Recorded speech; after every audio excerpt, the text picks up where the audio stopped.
The caster frame variety of swords have received a buff focused on their heavy attack, reducing its ammo cost per use to 4 and upping damage by 16%. But is this enough to move the needle in making them a viable or even best in slot option for any given scenario?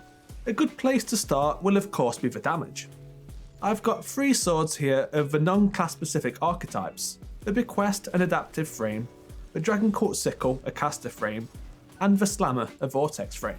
Now, just using their heavy attack without damage perks or surges active against a boss target gives these following total values: adaptive frame 73,743, caster frame 69,140, vortex frame 71,334.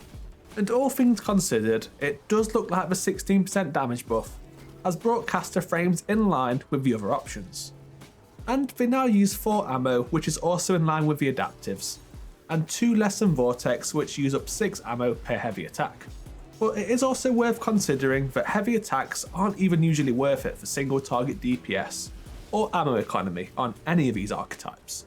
From what I gather, the Titan exclusive heavy frame swords are the only exception to this rule.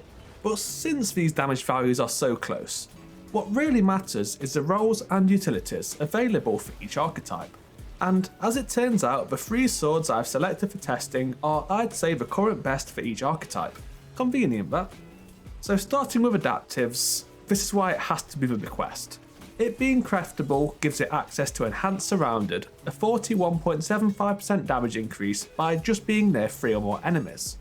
But the key thing is its higher base impact, and as such, higher base damage. It's around a 9.3% increase to other swords, making it a fantastic sustained damage option and as such the default sword for Crota. The heavy attack, as stated, doesn't even come into play. Chaining light attacks is the way to go, and it has Relentless strikes to also keep the ammo economy strong. So caster frames, Dragoncult Sickle is the way to go. But not like there's really much choice. Chivalric Fire is the only other reasonably obtainable option, and this one has much more limited perk choices. Solar's Scar is straight up unobtainable, while Temptation's Hook is a pray that Banshee or Xur has it available. Neither of these latter 2 are particularly great anyway.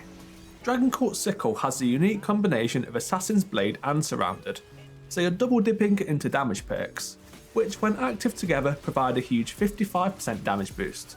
That's one way you could go with it. Another cool interaction exclusive to caster frames is with Attrition Orbs.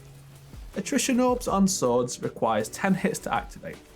The heavy attack will hit a single target exactly 10 times. So you essentially have an orb on demand for now only 4 ammo.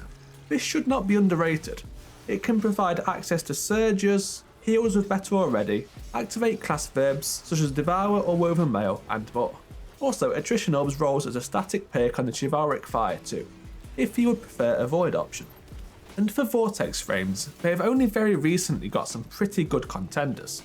And this one is not a DPS option, and it probably shouldn't be, with its higher ammo cost of 6 per heavy, but instead has fantastic utility. That being the Slammer, that sword you spent way too long farming last week. But this is great because of 2 things. First, Eager Edge with Skating Tech will take you even further than the previous adaptive sword options. And this will be better still when it becomes enhanceable. The other neat utility perk is Coldsteel.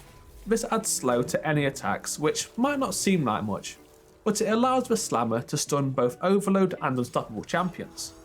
So if you want to go fast or have a general purpose sword, or even deal with champions, then this one would be the way to go. But to answer the question the video asked, are caster frames worth it? I'd say out of the 3 non-class specific sword archetypes, they are currently the weakest of the 3, but that's not really too much to do with a frame. All frames are actually quite similar now. They just need a few more options which fill other niches. Dragoncult is not bad at all for a run and gun sword, but is also outclassed in boss DPS by adaptives and utility with Vortex, which does leave it with a limited use case. Obviously the unique thing is the ability to deal damage at distance, which is something I'm sure people will bring up. But if you do want a damage at distance option, I'm not entirely sure why I would pick a sword over like any other type of heavy weapon. Thank you for watching.